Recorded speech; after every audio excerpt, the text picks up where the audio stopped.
ये तो मेरे ही परिवार की है। विनेश, मैं पूरे परिवार को तुझे जानता हूँ।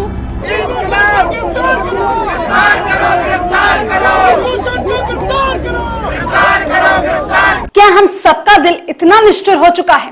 क्या हम सबने अपने जज्बातों को किसी कोने में गठरी में बांध कर रख दिया है? आज जब विनेश फोगाट, बजरंग पुनिया सहित तमाम पहलवान अपने मेडल को प्रवाहित करने की बात कर रहे हैं, तब क्या हम उनके साथ खड़े भी नहीं हो सकते हैं? विनेश फोगाट ने अपने ट्वीट के जरिए हमें बताया कि हम महिला पहलवान अंदर से इतना ज्यादा असहज महसूस कर रहे हैं कि देश में हमारा कुछ नहीं बचा है। हमें यह पल याद आ रहा है जब हमने ओलंपिक वर्ल्ड चैंपियनशिप में मेडल जीते थे।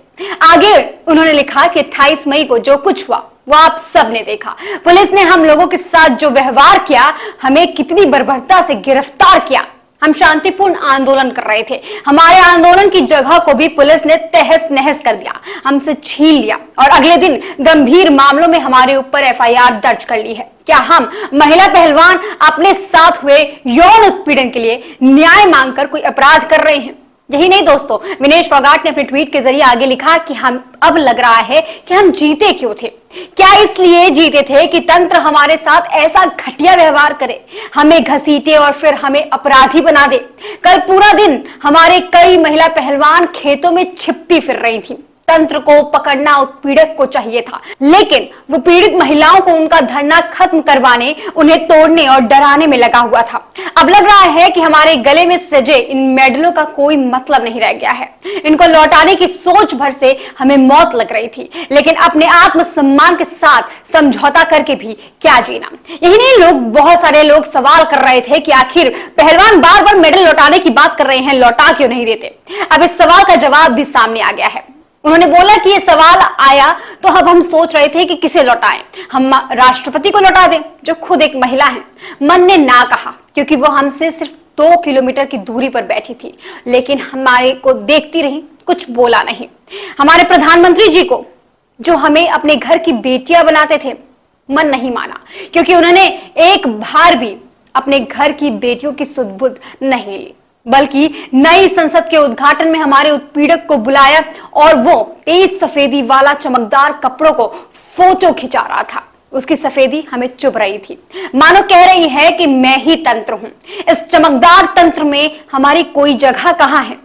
भारत की बेटियों की जगह कहां है? क्या हम सिर्फ नारे बनकर या सत्ता में आने भर का एजेंडा बनकर रह गए हैं?